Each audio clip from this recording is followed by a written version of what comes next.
The council chamber echoed with voices like distant thunder, low, clipped, angry. Kael pressed his back tighter against the cold stone wall outside, breath shallow. He hadn't meant to be here. He'd only gone to return a scroll, one that should never have left the war archives, but the doors had been ajar, and the voices had pulled him in like a tide. He hadn't meant to listen.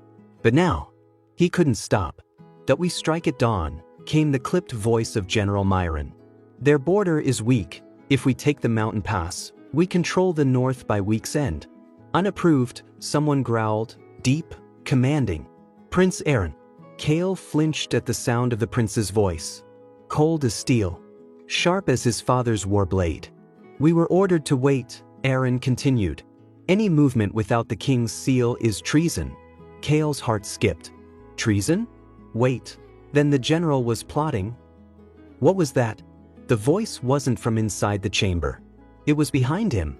Kael spun around, scroll clutched to his chest, but it was too late. A guard stood there, spear lowered, eyes narrowed. "Intruder!" The man barked. He was listening. "No, I wasn't," Kael said quickly, stepping back, his voice trembling more than he liked. "I only am the record keeper. I was returning a—" "You were eavesdropping on military affairs," snapped the guard. "That's treason."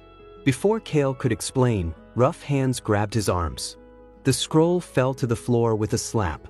That evening, the chamber was colder than Kael remembered. Or maybe that was fear. He knelt, hands bound, knees pressed to the frozen stone. His heartbeat pounded in his ears, but he refused to let it show. Not in his face. Not in his voice. Not in front of him. Prince Aeren stood tall on the dais, draped in black and crimson. The room seemed to fall silent at his presence alone. His eyes, silver like winter light, pierced through Kael like frost on glass. "You were caught listening to a meeting that was not meant for you," Aeren said, voice calm, but laced with something volatile. "I didn't know," Kael began, but Aeren lifted a hand. "No lies," he said. "You're too clever for ignorance. You work 3 doors down from that chamber. You knew exactly where you were." Kael lifted his chin despite the shaking. "Even if I heard something, I haven't spoken a word. I've been loyal to the court since." "Silence," Aeren said quietly. "Treason carries 1 sentence." Kael froze. The word hung in the air like a guillotine. "Death." A wave of gasps rippled through the room. Kael's mouth went dry. He clenched his jaw, refusing to beg. Dignity was all he had left. But then Aeren stepped down from the dais. Slowly, deliberately. His boots clicked against the floor as he descended, each step a drumbeat in Kael's chest. When he stopped in front of him, Kael looked up. The prince crouched to his eye level. "But I believe in mercy," he said, voice low now, intimate, unsettling. "Especially when the crime is unfortunate curiosity." Kael blinked. "I could have you executed," Aeren said. "Or—" He trailed a finger under Kael's chin. Kael flinched. "Or," Aeren repeated, "you can repay your debt with something more useful than your blood." Kael stared at him, stunned. "What do you mean?" "I need a companion," Aeren said, matter of fact. "Not a courtly plaything. Someone who can listen, speak wisely when asked, and remain invisible to everyone else." Kael's brow furrowed. "A servant?" "Not exactly. Call it what you will. But for 1 year, you will be mine. In every way I require." The word struck Kael like a blow. "Why me?" he asked quietly. Aeren tilted his head, eyes narrowing. "Because you're clever. And you're hiding something." Kael's heart stuttered. Was it his status? Had the prince guessed? "Take the deal," Aeren said coolly, rising again. "Or the guards will take your head before sunset." Kael hesitated, breath trapped in his chest. There was no good choice. But one left him dead. The other, humiliated, bound, and alive. "I accept," Kael whispered. "Wise," Aeren replied, turning away. As the guards untied him, Kael stood on trembling legs. He didn't see Aeren's slight smirk as he left the hall. He didn't know the prince had been watching him for weeks. And he certainly didn't know that Prince Aeren had already guessed the truth. Kael was an Omega, and the game had just begun. The prince's chambers were always too warm. Kael stood near the tall window, letting the evening air cool his flushed skin. Behind him, Aeren was bent over a desk, ink-stained fingers tracing military reports Kael had just organized. "You made an error in this one," Aeren said, tone clipped. Kael rolled his eyes. "No, I didn't. You are just too impatient to read the margin notes." Aeren looked up, silver eyes glinting in the low candlelight. "Careful." Kael turned, folding his arms. "Or what? You will throw me in the dungeons?" Aeren stared at him for a moment, the way he always did before deciding whether to be amused or annoyed. Tonight he settled on the former. "Don't tempt me." Kael had grown used to these nightly routines, icy exchanges, heavy silences, shared glances that lasted a breath too long. He hated Aeren, loathed how easily the prince invaded his space, how he dismissed his intellect, how he made his heart race with just a look. But worse than all that was how Kael no longer trusted himself to hate him fully.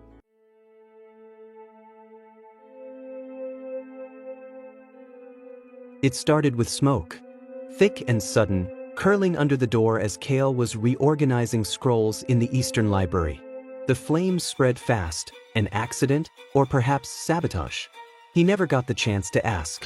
He tried to run, but the heat suffocated him, and the shelves collapsed behind him in a roaring wall of fire. When he woke, he was in a bed that was not his own. Aeren's chambers. The room smelled of smoke and sandalwood. Aeren sat by his bedside, cloak singed and burnt. "You pulled me out?" Kael croaked, voice hoarse. "You're heavier than you look," Aeren muttered, setting down a cup of water. "Drink." Kael did. Slowly. "You shouldn't have been in there alone," Aeren added, quietly. "You could have died." There was something strange in his voice, something that didn't match the cold Prince Kael thought he knew. Kael looked at him carefully. "You didn't leave me," he whispered, more to himself than to Aeren. Aeren didn't respond, but his jaw clenched. Kael tried to sit up the next morning, only to wince as Aeren held his shoulder. "I said rest," Aeren's voice came, softer than expected.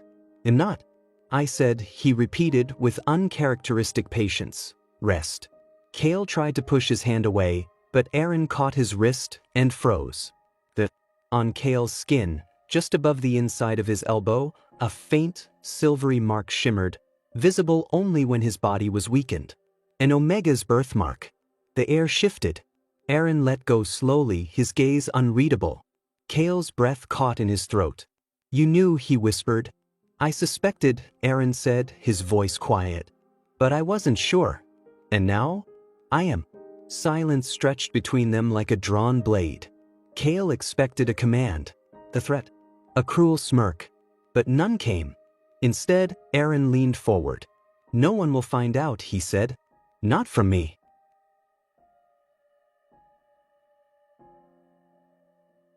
Weeks passed. Kael healed. But something had changed in the way Aeren looked at him, in the way he passed him a book, or waited for him in the hall. He no longer barked orders. He asked questions. He listened. He stood between Kael and the guards who stared too long. And Kael, against all reason, began to trust him. It happened on a rainy night. Aeren returned from patrol drenched, silent, exhausted. Kael lit the hearth without a word. He helped him out of the soaked armor, dried his hands with trembling fingers. "You shouldn't care. Why are you doing this?" Aeren said, voice low. "Why else? You have been acting nice towards me these days. I think I just want to repay you." Kael whispered, but he stood too close. And Aeren didn't step back. Their eyes met, and something cracked open. One kiss, then two. Aeren's hands in Kael's hair. Kael's breath caught against his mouth. The hearth flickered. The storm roared. They didn't speak again that night, but they didn't need to. One morning, Kael woke up alone in the prince's bed, skin warm from the fire of their passionate encounter, heart pounding with shame and something dangerously close to happiness. But then, a sharp pulse low in his belly. Subtle. And in that moment, he knew. It was the first symptom of an Omega pregnancy. He had been too lenient, and now he was pregnant by the crown prince of Elthera. His blood turned to ice. It was treason. It was suicide. By morning, Kael was gone, his name erased from the palace registry. Disguised as a traveling monk, he slipped past the walls before dawn. He didn't leave a note. He didn't say goodbye. Because he knew, if Aeren found out, he might choose Kael over the throne. And Kael wouldn't let him fall for something so dangerous. Not for him. Not for the child.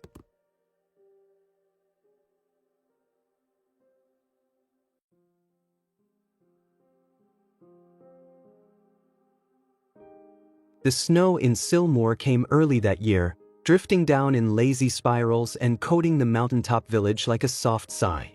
The world here was quiet. Too quiet. Kael sat by the fire, wrapped in a wool shawl, his hands trembling as he ground herbs in a bowl. The scent of mint and fever root drifted through the air, but he could barely smell it anymore. His body was heavy now, aching, swollen, restless. He reached down, fingers brushing the curve of his belly. 7 months. Maybe 8. There was no midwife in Silmore willing to help a man like him. No one who knew what to expect from an Omega carrying in secret. But still, the child lived. Grew stronger every day. You are going to be stubborn like him, Kael whispered with a faint smile, his voice cracking. Gods help me. Tear slipped down his cheek. He didn't bother to wipe it. I don't care what border I'm crossing, Aeren growled, slamming his fist on the table. Bring me the map. The scout flinched. Your Highness, King Varen gave strict orders. My father can burn, Aeren snapped. You said the villagers saw a brown-haired healer near the Silmore Peaks last month. But if we breach their land, it could mean war. Aeren's voice dropped to a whisper. I will burn every valley between here and the gods if he's there. The room fell silent. Aeren's armor was worn, his eyes bloodshot, but head never stopped. Not since Kael vanished without a word. Not since he realized he'd fallen in love too late. He should have said something. Held him tighter there last night. Given him a reason to stay.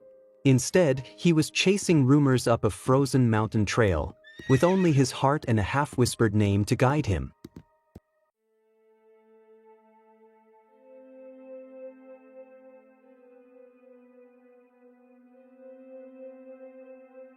The scream tore through Kael's throat before he could stop it. He doubled over beside the hearth, the grinding bowl shattering on the floor. His breath came in gasps, pain ripping across his lower abdomen. No, he panted. Not now, not yet. But the child didn't listen. Outside, the village bells rang, an alarm Kael had never heard before. A sound filled with panic. Dark clouds rising in the valley. The mountain was under attack. Kael stumbled backward, heart racing. The pain came again, sharper this time. He cried out, collapsing to his knees. Someone was shouting his name outside. Footsteps. Doors slamming. Screams. Then, another voice. Deeper. Familiar. Kael. Aeren burst through the door, cloak billowing like wings of war. Snow clung to his hair, his face pale with fury and fear. He found Kael on the floor, half-curled, breathing hard. Kael, he breathed, dropping to his knees. That's it. Kael looked up, dazed and sweating. His lips parted. Aeren?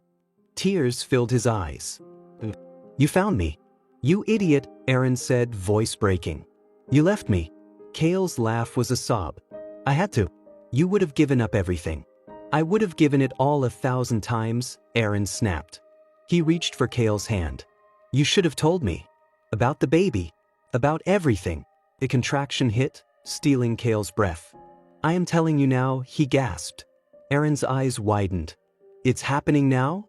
Kael nodded weakly. I think the baby is coming. Outside, steel clashed and arrows flew. Inside, Aeren wrapped Kael in blankets, kissed his forehead, and whispered, Then let's bring our child into the world. We'll do this together. He looked Kael in the eyes.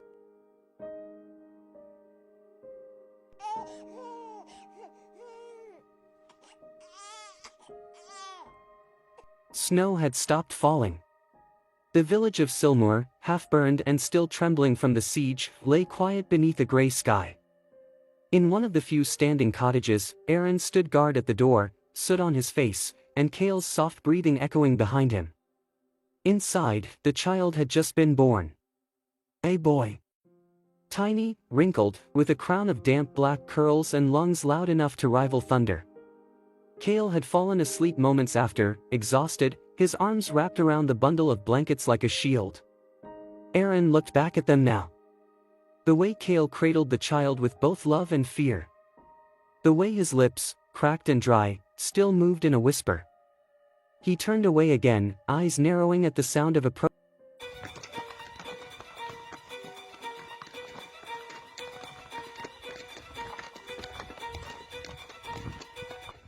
They had found them. The king did not come in person. He never would. Instead, Lord Herrick, his advisor, his shadow, entered the half-burned cottage, face twisted in disdain as he eyed the scene, a war hero, stripped of armor, standing beside a bed with a baby in it and an Omega still weak from labor. "Your Highness," Herrick said tightly, "you've put the kingdom in a dangerous position." Aeren's jaw clenched. "I'm not your prince anymore. You will be, once we clean this mess. Bring the Omega to the capital. The child will be legitimized and raised by the crown. Quietly. No more scandal. No one needs to know he is yours." Kael stirred, hearing that. He gripped the baby tighter. Aeren stepped between them. "Say that again," he said, voice low. "And I'll make sure the crown never speaks through your mouth again." Herrick's eyes widened. "You're protecting them? That thing in his arms is an abomination. Do you know how many nobles are already whispering of your disgrace?" "I don't care," Aeren said coldly. "You would give up your future for, what? A lover? A mistake?" Aeren glanced back at Kael, who now sat up weakly, blinking at him with wide, frightened eyes. Then, slowly, he knelt beside the bed. He kissed Kael's knuckles. The baby stirred. "No," Aeren murmured, staring into Kael's tearglass eyes. "I would give up my future. For what truly matters."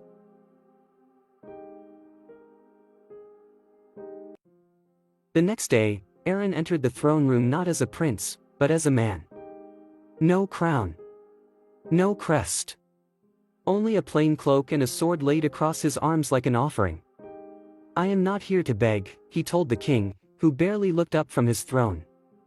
"Good. I would not give you what you want." Aeren nodded once. "Then this will be easy." He placed the sword at his father's feet. "I renounce my claim. Effective immediately. My titles, my wealth, my name, burn them if you want. I will not be your heir." Whispers flooded the court. But Aeren didn't flinch. "I have found peace," he added, turning to leave. "Something the throne will never give me."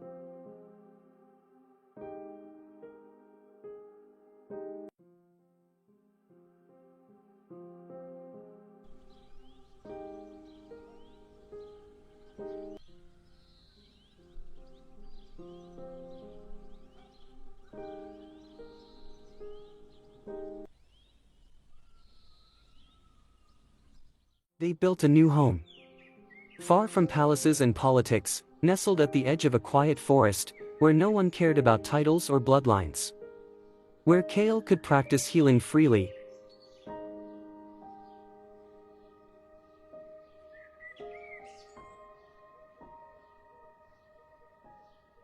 And where their son Riven could run barefoot under the trees. Aeren chopped wood. Taught Riven how to fish.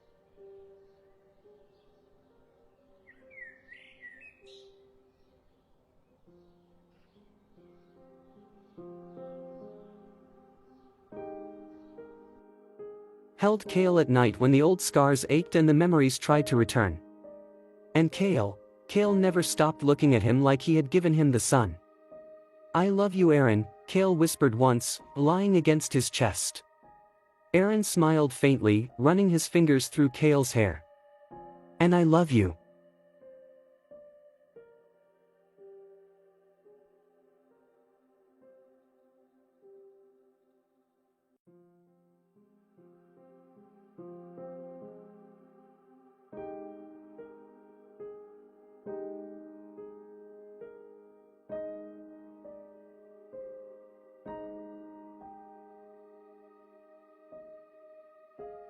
For the first time in his life, Aeren felt no weight on his shoulders. Just warmth. And home.